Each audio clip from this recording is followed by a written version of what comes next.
jam dialkyl rule, isoprene rule, and special isoprene rule. By this video, we are going to start the classification of terpenoids. So, in the previous videos, we had studied about isoprene rule as well as special isoprene rule, in which we studied that terpenoids are oxygenated derivatives of isoprene units. Special isoprene rule and जो अपना isoprene rule था, उसमें हमने यही चीज पढ़ी थी कि जो अपने terpenoids हैं वो क्या होते हैं, ऑक्सीजनेटेड डेरिवेटिव्स होते हैं। ऐसे आइसोप्रीन यूनिट्स जिनमें ऑक्सीजन है वो प्रेजेंट होता है, oxygen as a functional group present होता है। लाइक आपका कीटो हो जाता है, एल्डिहाइड हो जाता है, कार्बोक्सिलिक एसिड हो जाता है, हाइड्रोक्सी हो जाता है। किसी भी फॉर्म में आइसोप्रीन यूनिट के साथ में यदि कोई भी oxygen containing functional group present है तो इस टाइप का जो कंपाउंड उसी को हमने क्या बोला था, टर्पेनॉइड बोला था ना। अब हमें देखना है क्लासिफिकेशन ऑफ टर्पेनॉइड्स। तो क्लासिफिकेशन ऑफ टर्पेनॉइड्स है वो हमने पहले भी थोड़ा सा मैंने यहाँ पे स्मॉल इंट्रोडक्शन दिया था अबाउट क्लासिफिकेशन ऑफ टर्पेनॉइड्स। और क्लासिफिकेशन ऑफ टर्पेनॉइड्स है वो किया किसके बेसिस पे जाता है, वो किया जाता है on the basis of number of isoprene units, because टर्पेनॉइड्स has basic skeleton of isoprene. ये चीज हम आइसोप्रीन रूल में पढ़ चुके हैं, इसीलिए मैंने पहले आपको isoprene rule, special isoprene rule and gem dialkyl rule बताया था, जिसमें हम थोड़ा सा कॉमन स्ट्रक्चर के बारे में, कॉमन जो टर्पेनॉइड्स का स्केलेटन होता है उसके बारे में स्टडी कर रहे होते हैं। नाउ क्लासिफिकेशन ऑफ टर्पेनॉइड्स में, तो क्लासिफिकेशन ऑफ टर्पेनॉइड्स की यदि हम बात करें तो स्ट्रक्चर के बारे में हम ऑलरेडी डिस्कस कर चुके हैं कि जो टर्पेनॉइड्स की स्ट्रक्चर होती है वो किससे बनी होती है, उसका जो कॉमन, उसका जो स्केलेटन होता है, जनरल फॉर्मूला होता है वो क्या होता है, आइसोप्रीन यूनिट होती है, दैट इज C5H8 का whole n, and where n is the number of isoprene units. यही होता है, अभी तक हमने इतना ही डिस्कस किया है। तो यहाँ पे सबसे पहली चीज तो हमें ये चीज पता होनी चाहिए कि जो हम पढ़ रहे हैं terpenoids are oxygenated derivatives of terpenes, oxygenated derivatives of terpenes. Now what are terpenes?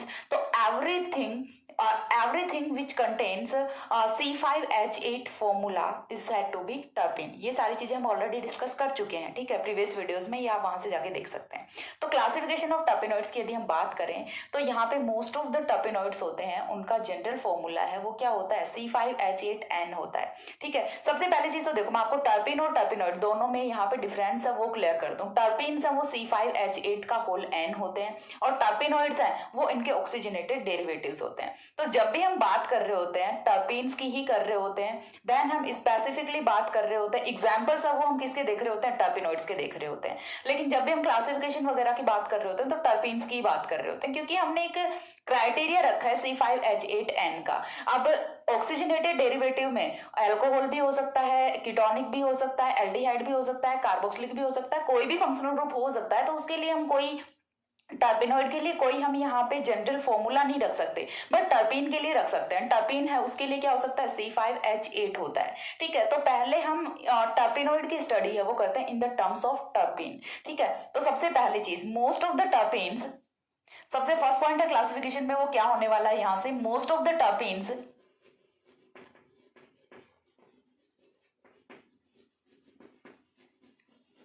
Are made up of, most of the terpenes are made up of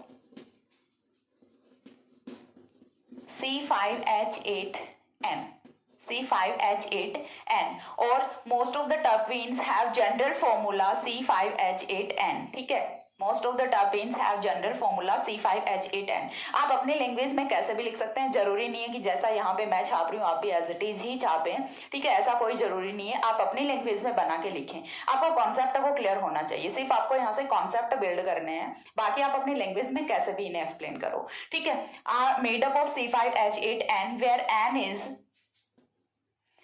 N is number of isoprene units, where n is number of isoprene units, ठीक है। इतनी चीज clear हुई यहाँ से। तो सबसे पहली चीज हमें ये पता चली है यहाँ से कि बेसिक स्केलेटन वो C5H8N होता है। हम बात कर रहे हैं टर्पेन्स की, not terpenoids. Terpenoids are oxygenated derivatives of terpenes. Examples हैं वो हम देखेंगे टर्पेनॉइड्स के ही, लेकिन हम बात करेंगे टर्पेन्स की। ये आपको कॉन्सेप्ट यहाँ से क्लियर होना चाहिए, कहीं टर्पेन और टर्पेनॉइड में ही कंफ्यूज होकर बैठे रहो, तो वो कंफ्यूजन नहीं होना चाहिए। जहां पे ऑक्सीजन नहीं है टर्पेन है, जहां पे ऑक्सीजन आ गया in the form of functional group, alcohol, aldehyde, ketone, carboxylic acid, कुछ भी हो सकता है यहाँ से, तो फिर वो क्या हो जाएगा, फिर वो उस केस में टर्पेनॉइड हो जाएगा। इतनी चीज आपको क्लियर होनी चाहिए। नाउ नेक्स्ट पॉइंट यहाँ से क्या होता है, classification of टर्पेनॉइड्स। classification of terpenoids is done on the basis of number of isoprene units। देखो ये चीज मैं थोड़ी सी पहले आइसोप्रीन रूल जब मैंने एक्सप्लेन किया था तो उस टाइम पे भी एक्सप्लेन की है, बट स्पेसिफिक यदि पूछा जाता है क्लासिफिकेशन ऑफ टर्पेनॉइड्स, देन आपको क्या करना है वो चीज मैं आपको यहाँ पे बता रही हूँ। ठीक है, तो मैं आपको बिल्कुल एग्जैक्ट जो एक्सप्लेनेशन होता है वो बता रही हूँ यहाँ पे। तो हमें नेक्स्ट पॉइंट है वो क्या होता है, classification of टर्पेनॉइड्स is done on the basis of number of isoprene units, यानी कि नंबर ऑफ आइसोप्रीन यूनिट्स है उसी के अकॉर्डिंग हमें क्या करना होता है, क्लासिफिकेशन करना होता है ना। कौन कौन सी क्लास होती है, यहाँ पे क्या जनरल फॉर्मूला होता है, वो सारी चीजें देखनी है। तो फर्स्ट ऑफ ऑल हम क्या एक टेबल बनाएंगे, हम यहाँ पे एक टेबल बनाएंगे जिसमें हमारा जो पहला कॉलम है वो सीरियल नंबर का, सीरियल नंबर के बाद जो दूसरा कॉलम है वो हमें यहाँ पे बनाना है नंबर ऑफ आइसोप्रीन यूनिट्स। ठीक है, नंबर ऑफ आइसोप्रीन यूनिट्स। उसके बाद नेक्स्ट फॉर्मूला, ठीक है, केमिकल फॉर्मूला या फिर डायरेक्ट लिख दूं फॉर्मूला। उसके बाद क्या होगा, क्लास होगी कि कौन सा ये टर्पेनॉइड है। ठीक है, इतना यहाँ से हमें एक टेबल बनानी होती है और टेबल में हमें ये वाले जो पॉइंट्स हैं ये लिखने होते हैं। तो फर्स्ट ऑफ ऑल नंबर 1 है वो हमारा क्या होगा, यहाँ से नंबर ऑफ आइसोप्रीन यूनिट है वो हम कितनी कंटेन करेंगे, 1 कंटेन करेंगे। And when number of isoprene unit is 1 then what is the formula क्या होगा, यहाँ से C5H8 का whole n is equal to क्या होता है, नंबर ऑफ आइसोप्रीन यूनिट्स होता है, तो 1 यदि रखेंगे तो C5H8 ही होगा। देन ये वाले जो टर्पीन्स होते हैं ये कौन से होते हैं, हेमी टर्पीन्स होते हैं। ठीक है, दीज आर हेमी टर्पीन्स। ये हम थोड़ा सा फास्टली करेंगे क्योंकि ये चीज मैं ऑलरेडी करा भी चुकी हूँ आपको, यदि आपने पहले वाला वीडियो देखा है तो। ठीक है, देन यहाँ से नंबर ऑफ आइसोप्रीन यूनिट यदि हम 2 करेंगे तो इसका जो फॉर्मूला है वो क्या होगा, C10H16 होगा। ठीक है, क्या होगा, C10H16 होगा। एंड जब C10 होता है तो ये क्या होता है, मोनोटर्पीन होता है। ठीक है, उस वाले केस में ये क्या होता है, मोनोटर्पीन होता है, मोनोटर्पीन्स हो जाएंगे। नेक्स्ट हमें क्या करना है, नंबर ऑफ आइसोप्रीन यूनिट्स है वो हमें क्या करना है, 3 करना है। नंबर ऑफ आइसोप्रीन यूनिट्स यदि हम 3 करेंगे तो फिर यहाँ से क्या होने वाला है, इस वाले केस में यहाँ पे फॉर्मूला क्या होगा, C15H24। ठीक है, C15H24 होगा। तो ये क्या होता है, सेस्क्विटर्पिन होता है। ठीक है, सेस्क्विटर्पिन ये वाला होता है सेस्क्विटर्पिन। देन यहाँ से नेक्स्ट है वो क्या होगा, 4 यदि हम आइसोप्रीन यूनिट्स रखते हैं तो 4 आइसोप्रीन यूनिट्स होंगी, तो ये क्या होगा, C20H30। ठीक है,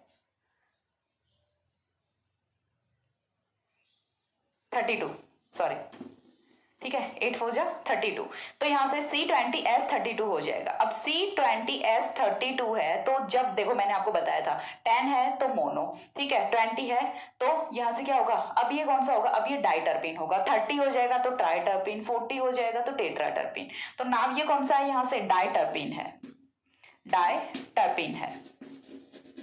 ठीक है, ये वाला कौन सा होगा, डाइटर्पिन होगा। उसके बाद 5th है वो हमें देखना है नंबर ऑफ आइसोप्रीन यूनिट्स है वो यदि हम 5 कर दें यहाँ पे तो 5 करेंगे तो ये कौन सा हो जाएगा, C25H40।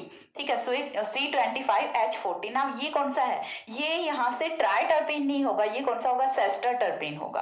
ठीक है, ये कौन सा होगा, सेस्टरटर्पिन होगा, इट इज सेस्टरटर्पिन। नाउ यहाँ से हमें क्या करना है, 6th पे क्या लेना है, नंबर ऑफ आइसोप्रीन यूनिट्स है वो हमें 6 कर देनी है। 6 करेंगे तो यहाँ से क्या होगा, C30 होगा एंड H48 होगा। ठीक है, C30H48। नाउ अब ये कौन सा है, अब ये होता है आपका ट्राइटर्पिन। ठीक है, अब ये कौन सा होता है, ट्राइटर्पिन होता है। मोनोटर्पिन, ठीक है, डाइटर्पिन एंड ट्राइटर्पिन। जब नंबर ऑफ कार्बन एटम 10 है मोनोटर्पिन, 20 हो गया डाइटर्पिन, 30 हो गया ट्राइटर्पिन। इतनी चीज क्लियर है। उसके बाद जो 7th है वो हम यहाँ से क्या रखेंगे, वो हम यहाँ से यदि हमने नंबर ऑफ आइसोप्रीन यूनिट्स है वो क्या कर दिया, 7 कर दिया, तो sorry number of isoprene units है वो हमने 8 कर दिया। ठीक है, 7 नहीं करेंगे, हम क्या करेंगे, 8 करेंगे। तो 8 करेंगे तो ये यहाँ से क्या होगा, C40 होगा और यहाँ से H है वो कितना होगा, H कितना होगा, नंबर ऑफ आइसोप्रीन यूनिट्स है वो कितनी है, 8 है, 8 8 जा 56। ठीक है, यही होगा ना, सॉरी 64, 8 का टेबल भी नहीं आता मुझे, ठीक है। C40H64 होगा। देन यहां से क्या होगा, ये वाला जो टर्पीन है ये कौन सा होगा, टेट्रा टर्पीन होगा, ठीक है। ये कौन सा होगा, टेट्रा टर्पीन होगा। नेक्स्ट हमने क्या करना है, यहाँ से 8 नंबर पे नंबर ऑफ आइसोप्रीन यूनिट्स है वो हम n कर देते हैं, तो उस वाले केस में यहाँ से क्या होगा, C5H8 का होल n होगा, and this is polyterpene, this is polyterpene. इतनी चीज क्लियर हुई। यहाँ से क्लासिफिकेशन में नंबर ऑफ आइसोप्रीन यूनिट्स के अकॉर्डिंग हमें यहाँ से क्लासिफिकेशन है वो करना होता है। Hemiterpene, mono, sesqui, di, sester, tri, tetra and polyterpene, ये होता है क्लासिफिकेशन ऑफ टर्पिनॉइड्स ना। यहाँ से ये तो हमने किया क्लासिफिकेशन ऑफ टर्पीन्स का। अब मैं टर्पिनॉइड्स की बात कर रही हूँ, तो टर्पिनॉइड्स यदि आपको लेना है तो वो आप क्या करोगे, कोई भी आपके पास में कंपाउंड है, ठीक है, कोई भी आपके पास में कंपाउंड है, एग्जाम्पल अभी हम देखने वाले हैं, कोई भी आपके पास में कंपाउंड है, उसका आपको क्या करना है, नंबर ऑफ कार्बन है वो आपको काउंट कर लेने हैं, ठीक है। नंबर ऑफ कार्बन यदि आप काउंट करोगे तो कहीं पे भी नंबर ऑफ कार्बन है वो 5 होता है, ठीक है, C5 होता है, तो ये वाला कौन सा होगा, हेमीटर्पिन होगा। अब इसके बाद में इस पे फंक्शनल ग्रुप है वो कोई भी हो सकता है, वो कीटोनिक हो सकता है, एल्डिहाइड हो सकता है, कार्बोक्सिलिक एसिड हो सकता है, अल्कोहल हो सकता है, कुछ भी हो सकता है, बट यदि C5 है देन इट विल हेमीटर्पिनॉइड, ठीक है। ये तब ये कौन सा होगा, हेमीटर्पिनॉइड होगा जब इस पे फंक्शनल ग्रुप है वो ऐड हो जाएगा। नेक्स्ट फॉर एग्जांपल हमने यहाँ पे कोई भी टर्पिनॉइड लिया, उसमें नंबर ऑफ कार्बन एटम है वो 10 है, नंबर ऑफ कार्बन एटम है 10, एंड साथ में कोई भी अल्कोहलिक या फिर कोई भी एसिड, एल्डिहाइड, कीटोन, कोई भी फंक्शनल ग्रुप प्रेजेंट है, देन वो कौन सा होगा, मोनोटर्पिनॉइड होगा। उस वाले केस में फिर वो टर्पिनॉइड होगा, not टर्पिन।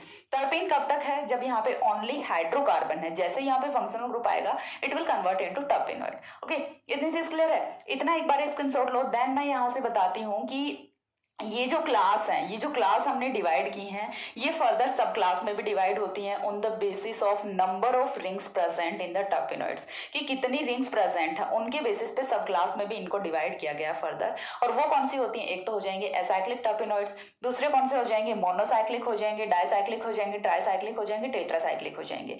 And mono, di, tri, tetra, इनका तो मीनिंग आपको पता ही होता है, लेकिन फिर भी एक बार मैं आपको थोड़ा सा एक्सप्लेन करके बता दूंगी, ठीक है। देन हम हेमीटर्पिनॉइड के एग्जाम्पल यहाँ पे देखेंगे, इतना ही देखेंगे हम इस वीडियो में, छोटा ही वीडियो बनाएंगे, ज़्यादा बड़ा वीडियो नहीं बनाएंगे, क्योंकि बड़ा वीडियो अपलोड करने में मुझे प्रॉब्लम होती है, ये चीज़ मैंने आप लोगों को कई बार ही बताई है, ठीक है। एक बार इतना स्क्रीनशॉट लो, देन मैं आपको आगे की चीज़ बताती हूँ।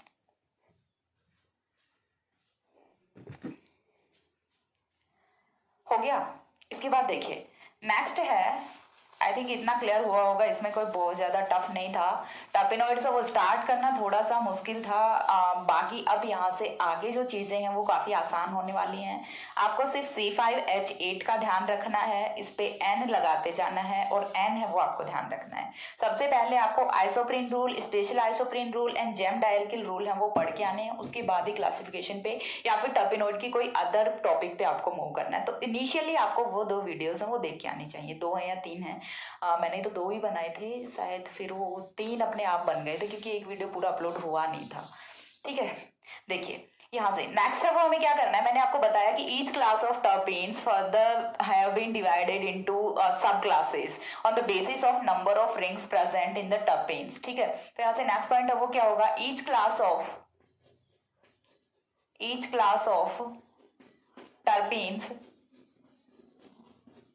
Terpenes have further been divided into subclasses on the basis of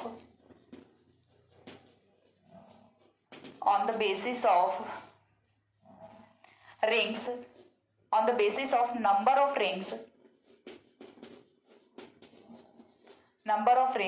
present in the terpene। तो इस बेसिस पे हम क्या करेंगे, फर्स्ट वाला है वो कौन सा होगा, यहाँ से एसाइक्लिक टर्पीन्स। अब एसाइक्लिक टर्पीन्स है, इसमें नंबर ऑफ रिंग्स है वो क्या होगा, 0 होगा, ठीक है। तो यहाँ पे क्या होगा, these do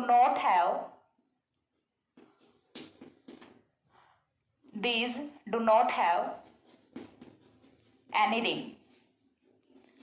एनी रिंग, ठीक है। यहाँ पे कोई भी रिंग है वो प्रेजेंट नहीं होती, इनकी स्ट्रक्चर है वो ओपन चेन स्ट्रक्चर होती है, ठीक है। और हम क्या लिख सकते हैं, और हैविंग ओपन चेन स्ट्रक्चर, यहाँ पे हम क्या लिख सकते हैं, और having open chain structure, open chain structure. इसके बाद नेक्स्ट है वो दूसरा हमारा क्या होगा, यहाँ से मोनोसाइक्लिक होगा, मोनोसाइक्लिक टर्पेन्स होगा, ठीक है। Monocyclic terpenes number of rings है वो यहाँ पे कितना होगा, 1 होगा, ठीक है। तो हम यहाँ पे these have 1 number of ring या फिर दीज हैव 1 रिंग, ये इतना सब हम नहीं लिखेंगे, डायरेक्ट लिखेंगे कंटेन्स 1 रिंग, ठीक है, contains 1 ring in the structure, in the structure, ठीक है। सेकंड है, सॉरी थर्ड है वो यहाँ से क्या होगा, बाइसाइक्लिक होगा, बाइसाइक्लिक होगा। बाइसाइक्लिक है वो कौन सा होगा, यहाँ से contains 2 rings, contains 2 rings. Fourth है वो यहाँ से क्या होगा, ट्राइसाइक्लिक होगा। देखो कितनी इजी इजी चीजें हैं, लेकिन कॉन्सेप्ट्स आपके क्लियर होने चाहिए, ठीक है, अदरवाइज रटते रह जाओगे, पता भी नहीं चलेगा कि कहाँ पे क्या लिखना है। तो ऐसा नहीं है कि इजी चल रहा है वीडियो को स्किप करके भाग गए, पूरा वीडियो देखा करो, ठीक है, मेरे फायदे के लिए नहीं, अपने फायदे के लिए। मेरा तो काम हो जाता है, मेरा यहाँ से कोई मतलब नहीं है, मैं तो साइको हूँ जो वीडियो बनाती रहती हूँ, पागल इंसान कहते हैं मेरे घर वाले मुझे। 3 रिंग्स। फिफ्थ जो है यहाँ से वो क्या होगा, टेट्रासाइक्लिक, टेट्रासाइक्लिक। टेट्रासाइक्लिक में नंबर ऑफ रिंग्स है वो कितना होगा, 4 रिंग्स होगा, ठीक है। नंबर ऑफ रिंग्स है वो कितने होंगे, 4 रिंग्स होंगे। तो ये यहाँ पे जो, हाँ जैसे हेमीटर्पिन्स है, हेमीटर्पिन्स है उसमें तो C5 है। अब जहाँ पे पॉसिबिलिटी होगी रिंग फॉर्मेशन की तो वहां पे बन सकती है रिंग। अब ऐसे आप सोचोगे कि जैसे हमारा मोनोटर्पिनॉइड है, मोनोटर्पिनॉइड में ही 4 रिंग प्रेजेंट हो जाए, तो ऐसा तो पॉसिबल नहीं है ना। अरे 10 कार्बन के साथ में 4 रिंग कैसे बन सकती है, नहीं बन सकती। यदि हमें एग्जिस्टेंस वाले रिंग चाहिए तो एटलीस्ट हमें 5 मेंबर या फिर 6 मेंबर रिंग तो चाहिए, तो वहां पे 4 रिंग्स की तो पॉसिबिलिटी नहीं होती। तो जो भी आपके जो भी आपके टर्पिनॉइड्स हैं जहां पे पॉसिबिलिटीज होती हैं रिंग फॉर्मेशन की, वहां पे इतने टाइप की रिंग्स हैं वो बन सकती हैं, और फिर हम इसका क्लासिफिकेशन वो इस टाइप से कर सकते हैं। इसके बाद हमें जो फर्स्ट अपना टर्पिनॉइड होता है वो डिस्कस करना है, हेमीटर्पिनॉइड, ठीक है। अब हम डिस्कस करेंगे अबाउट हेमीटर्पिनॉइड। हेमीटर्पिनॉइड है वो नेचर में फ्री फॉर्म में एग्जिस्ट नहीं करते, ठीक है। सबसे पहला पॉइंट तो ये, hemiterpenoids doesn't exist in the free form in the nature, ठीक है। फर्स्ट पॉइंट यहां से ये हुआ। Second point about hemiterpenoids, second point is that the nomenclature of hemiterpenoids are done on the basis of functional group present in which they are exist, ठीक है। यानी कि ये चीज हमें पता है, हेमीटर्पेनॉइड्स वो क्या होते हैं, C5H8 होते हैं, जो कि आइसोप्रीन यूनिट होती है, इन्हें आइसोप्रीनॉइड भी कहते हैं, ठीक है, जो कि आइसोप्रीन यूनिट होती है, ठीक है। इतनी चीज यहाँ से क्लियर हुई। अब उसके बाद सेकंड पॉइंट हमें ये देखना है कि एक आइसोप्रीन यूनिट है उस पे यदि हमने कोई भी फंक्शनल ग्रुप जोड़ दिया, ठीक है, कोई भी फंक्शनल ग्रुप हमने ऐड कर दिया that contains oxygen atom in the form of aldehyde, in the form of ketone, in the form of alcohol और एसिड, किसी भी फॉर्म में प्रेजेंट हो सकता है, ठीक है। तो उसका नॉमेनक्लेचर है वो हम उसी फंक्शनल ग्रुप के बेसिस पे करेंगे जिसकी फॉर्म में वो एग्जिस्ट कर रहा है, ठीक है। उसका नॉमेनक्लेचर किसकी फॉर्म में करेंगे, उसी फंक्शनल ग्रुप की फॉर्म में करेंगे, ठीक है। बाकी यदि हम मोनोटर्पिनॉइड, डाइटर्पिनॉइड जो कि हम फर्दर स्टडी करने वाले हैं, उनकी यदि हम बात करें तो उनका नॉमेनक्लेचर है वो डिफरेंट होता है, ठीक है। उनकी डिफरेंट क्लास होती है, उनका नॉमेनक्लेचर वो डिफरेंट होता है। बट यहाँ पे जो नॉमेनक्लेचर है वो होता है on the basis of functional group in which they are exist, in which hemiterpenes are exist. तो फर्स्ट पॉइंट है वो यहाँ से हमें डिस्कस करना है अबाउट हेमीटर्पेन्स, जो कि इंपॉर्टेंट है। हेमीटर्पेनॉइड्स के 1-2 स्पेशल पॉइंट्स देखेंगे, देन हम इसके एग्जाम्पल्स देखेंगे। इतना ही करेंगे इस वाले वीडियो में, तो कमर कस के बैठे रहिए, ठीक है। फर्स्ट पॉइंट यहाँ से, फर्स्ट जो अपना आता है टर्पेनॉइड वो कौन सा आता है, हेमीटर्पेनॉइड आता है, हेमीटर्पेनॉइड आता है,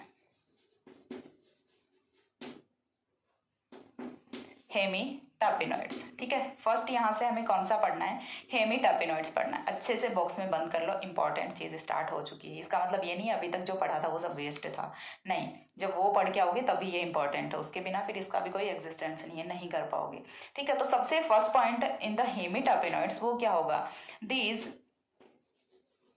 these do not exist, these do not exist in the free form, in the free form in nature, in the free form in nature. First point तो यहाँ से हो गया ये कि ये नेचर में फ्री फॉर्म में एग्जिस्ट नहीं करते। सेकंड पॉइंट है वो यहाँ से क्या होगा, तो सेकंड पॉइंट है वो यहाँ से आता है the nomenclature of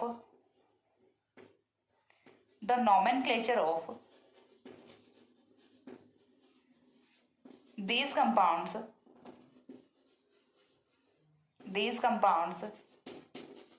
is done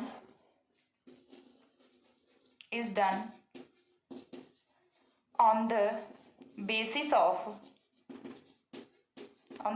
of functional group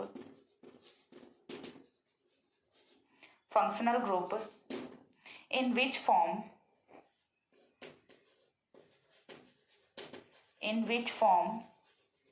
they exist, ठीक है।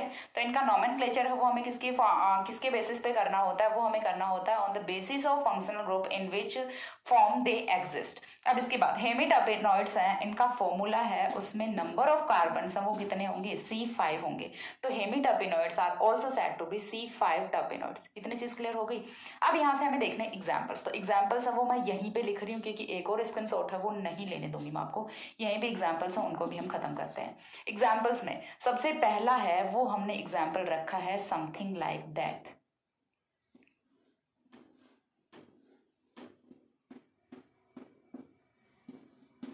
ठीक है। 1 2 3 4 5 नंबर ऑफ कार्बन्स हैं वो काउंट कर लो कितने हो गए, 5 हो गए। 1 carbon 2 carbon 3 carbon 4 carbon 5 carbon, ठीक है। नंबर ऑफ कार्बन वो कितने हो गए, 5 कार्बन हो गए। और ये वाला जो आपका हेमिटर्पेनॉइड है ये कौन सा होता है, आइसोएमाइल अल्कोहल होता है, ठीक है। कौन सा होता है, आइसोएमाइल अल्कोहल होता है। ये चीज मैंने आप लोगों को बताई है पहले भी कि ये जो अपने हेमिटर्पेनॉइड्स होते हैं इनका नॉमेनक्लेचर है वो हमें किसके बेसिस पे करना है, इनमें जो फंक्शनल ग्रुप प्रेजेंट है उसके बेसिस पे करना है। और फंक्शनल ग्रुप कौन सा प्रेजेंट है, यहाँ से अल्कोहल है, तो हमने बता दिया ये कौन सा आपका आइसोएमाइल अल्कोहल है जो कि आपका हेमिटर्पेनॉइड होता है। इसके बाद जो सेकेंड एग्जाम्पल है वो हम यहाँ से लिख रहे हैं ये वाला, ठीक है। सेकेंड एग्जाम्पल है वो मैं लिख रही हूँ कुछ इस टाइप से, यहाँ पे भी नंबर ऑफ कार्बन्स है वो आप काउंट कर लेना। नंबर ऑफ कार्बन्स काउंट करें तो हेट्रोसाइक्लिक रिंग है, कौन सी रिंग है, ये फ्यूरेन की रिंग है, ठीक है। इतनी केमिस्ट्री पढ़ के आया करो वरना तो पिटाई होगी तुम लोगों की। 1 2 3 4 5 कार्बन्स है, 5 कार्बन्स है तो C5 वाला क्राइटेरिया फुलफिल हो रहा है। साथ में फंक्शनल ग्रुप है वो कौन सा प्रेजेंट है, कार्बोक्सिलिक एसिड प्रेजेंट है, यानी कि this is the oxygenated derivative of terpene, ठीक है। This is the oxygenated derivative of terpene और आइसोप्रीन हम बोल सकते हैं। तो और ये इसका जो स्पेसिफिक नेम है वो क्या होता है, बीटा फ्यूरोइक एसिड, ठीक है। ये क्या है, बीटा फ्यूरोइक एसिड है जो कि एक हेमिटर्पीन होता है। 2 एग्जाम्पल्स यहाँ से क्लियर होते हैं। उसके बाद नेक्स्ट एग्जाम्पल है वो मैं लिख रही हूँ यहाँ पे, दूसरे कलर का चौक है वो मैं देख के आती हूँ, दिखेगा ना दूसरे कलर से, कहीं सेम ही कलर ना दिख जाए, ठीक है। ये था एक एग्जाम्पल। इसके बाद जो नेक्स्ट एग्जाम्पल है वो हम डिस्कस करते हैं यहाँ से। तो नेक्स्ट एग्जाम्पल है वो हमें लिखना है कुछ इस टाइप से, CH3, ठीक है, CH3 ना। यहाँ से देखो नंबर ऑफ कार्बन्स कितने हो गए, 1 2 3 4 कार्बन्स तो यहाँ से कंप्लीट हो गए। अब उसके बाद नेक्स्ट जो है वो हमारा क्या होगा, कार्बन नंबर 5 हो गया और ये क्या हो गया, हाइड्रोक्सिल हो गया। नंबर ऑफ कार्बन है वो एक बार के लिए काउंट कर लो, 1 2 3 4 5 नंबर ऑफ कार्बन कितने हो गए, 5 कार्बन हो गए। यहाँ पे 5 कार्बन के साथ में फंक्शनल ग्रुप है वो कौन सा प्रेजेंट है, यहाँ पे कार्बोक्सिलिक जो फंक्शनल ग्रुप है वो प्रेजेंट है, ठीक है। इस वाली पोजीशन पे कौन है, हाइड्रोजन है, ठीक है। इस वाली पोजीशन पे कौन है, हाइड्रोजन है। सबसे पहली चीज तो ये कंपाउंड है ये आपका कौन सा है, सिस कंपाउंड है, ठीक है। CH3 दोनों जो सेम ग्रुप है वो सेम साइड पे है, तो कंपाउंड आपका कौन सा हुआ, सिस कंपाउंड हुआ, ठीक है। तो एक इसी का ट्रांसफॉर्म भी बना लेते हैं, ठीक है। इसी का एक ट्रांसफॉर्म भी बना लेते हैं, तो चलिए बना देते हैं ट्रांसफॉर्म। तो चलो हमने बनाया ट्रांसफॉर्म, ये हुआ CH3, ठीक है। इधर ये हुआ CH3 और इधर हमने बना दिया OH and C double bond O। ये बन गया इसका ट्रांसफॉर्म, ठीक है। ट्रांसफॉर्म समझ आ रहा है। इस बार ही CH3 ऑपोजिट साइड पे चले गए, तो ये कौन सा फॉर्म हुआ, ट्रांसफॉर्म हुआ। ये कौन सा फॉर्म हुआ, ट्रांस फॉर्म हुआ। इतनी चीज क्लियर हो गई। अब यहाँ से देखो नेक्स्ट पॉइंट, थोड़ा सा मैं स्टीरियोकेमिस्ट्री के बारे में भी बता दूं आपको यहाँ से, क्योंकि स्टीरियोकेमिस्ट्री ऑर्गेनिक की जान होती है और ये चीजें आपको साथ में पता होनी चाहिए। जनरली हम क्या देखते हैं, in the most of cases cis alkenes are Z alkenes and trans alkenes are E alkenes, but यहाँ पे ऐसा वाला केस नहीं है। यदि आपको ई और जेड पूछा जाए तो फिर ये कौन सा है, तो ई और जेड तो आपको फाइंड आउट करने आते होंगे आई होप, और नहीं भी आते हैं तो चलो सीख लो। तो सबसे पहली चीज यहाँ पे देखो, जब हम सिस और ट्रांस देखते हैं तो हम सेम ग्रुप की पोजीशंस देखते हैं, ठीक है। सेम ग्रुप यदि सेम साइड पे देन सिस, सेम ग्रुप यदि अपोजिट साइड पे लाई कर रहे हैं देन इट विल ट्रांस। अब यहाँ से हमें ई और जेड फाइंड आउट करना है, तो ई और जेड फाइंड आउट करते हैं तो उसके लिए हमें प्रायोरिटी सीक्वेंस रूल लगाना होता है। And according to priority sequence rule the group the atom that contain the atom that have maximum atomic number, that have higher atomic number has first priority। अब यहाँ से देखो दो एटम्स हैं, एक कार्बन है दूसरा हाइड्रोजन है। अब हमें ये चीज पता है कि एटॉमिक नंबर जिसका ज्यादा है उसको फर्स्ट प्रायोरिटी मिलने वाली है। तो according to CIP rule, according to priority sequence rule, first priority goes to this compound, ठीक है। एंड इधर यदि हम चलेंगे तो फर्स्ट प्रायोरिटी इस वाले को जाएगी। यहाँ पे भी कार्बन है, यहाँ पे भी कार्बन है, बट आफ्टर कार्बन यहाँ पे ऑक्सीजन है, यहाँ पे हाइड्रोजन है। तो यहाँ पे फर्स्ट प्रायोरिटी वाला ग्रुप ये है और इधर ये फर्स्ट प्रायोरिटी वाला ग्रुप ये है। अब जब सेम प्रायोरिटी वाले ग्रुप हम वो ऑपोजिट साइड पे लाई कर रहे होते हैं, देन ये वाले जो एल्कीन होती है ये कौन सी होती है, ई एल्कीन होती है, ठीक है। तो इसके साथ में हमने मोस्ट ऑफ द केसेस में क्या देखा होता है कि जो एल्किन होता है वो जेड एल्किन होता है, बट यहाँ पे जेड नहीं होता, यहाँ पे कौन सा होता है, ई एल्किन होता है।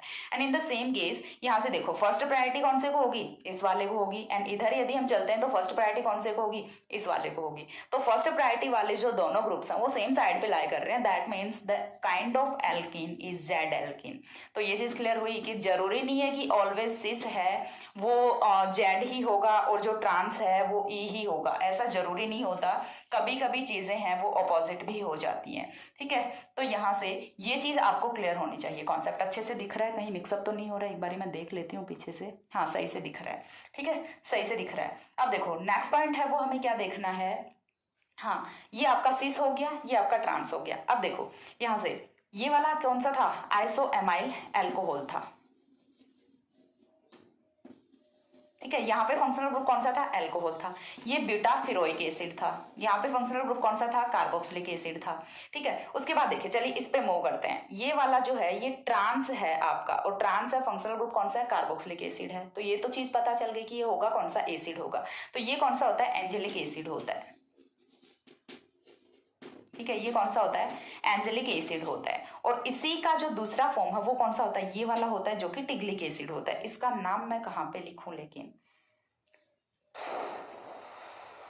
सिस वाले का नाम ऊपर लिख रही हूँ, ठीक है, सिस करके। ये कौन सा होता है, टिग्लिक एसिड होता है। फिर से बता रही हूँ, इस वाले का नाम टिग्लिक एसिड है, इस वाले का नाम एंजेलिक एसिड है। Trans form is angelic acid, cis form is tiglic acid. Cis is E, trans is Z. लेकिन ऐसा भी नहीं है कि आप यहाँ से ये क्राइटेरिया बना लो कि सिस एल्किन है वो ऑलवेज ई एल्किन होगी, ट्रांस एल्किन है वो ऑलवेज जेड एल्किन होगी, ऐसा नहीं है, ठीक है। सिस और ट्रांस, ई और जेड, ऐसा कुछ भी नहीं है। आपको सिर्फ ये देखना है कि CIP रूल लगाओ और एट द मोमेंट आप डिसाइड करो कि आपका जो सिस है वो ई है या फिर जेड है, ठीक है। आप यहाँ से नहीं श्योर हो सकते कि सिस है वो ऑलवेज ई होगा या फिर जेड होगा, ट्रांस है वो ऑलवेज जेड होगा या फिर ई होगा, ये कोई श्योरिटी नहीं होती, ठीक है। ये चीजें वैरी कर सकते हैं, but in the most of cases cis alkene is Z alkene and trans alkene is E alkene, but यहाँ पे वो क्राइटेरिया फुलफिल नहीं हो रहा। दैट्स व्हाई मैंने ये चीज एक्सप्लेन की है यहाँ पे, ताकि आपका जो मिथ बना हुआ है वो यहाँ से ब्रेक हो, ठीक है। तो ये था क्लासिफिकेशन ऑफ टर्पेनॉइड्स का पहला क्लास, हेमीटर्पेनॉइड्स। हेमीटर्पेनॉइड्स में इतना ही करना होता है। इसके बाद हम मोनोटर्पेनॉइड्स है वो दूसरे वीडियो में डिस्कस करेंगे। एक एक जो टर्पेनॉइड है वो मैं अलग अलग वीडियो में डिस्कस करती जाऊंगी, चाहे वो 10-15 मिनट के वीडियोस बनेंगे, यानी कि आने वाली वीडियोस हैं वो छोटी ही होने वाली हैं, और जितना जल्दी हो सकेगा मैं कंप्लीट करने का ट्राई करती हूँ। और आज के वीडियो में इतना ही, नेक्स्ट मिलते हैं दूसरे वीडियो में, तब तक के लिए सी या, have a good day, thanks for watching. दिख रहा है ना अच्छे से, ओके बाय।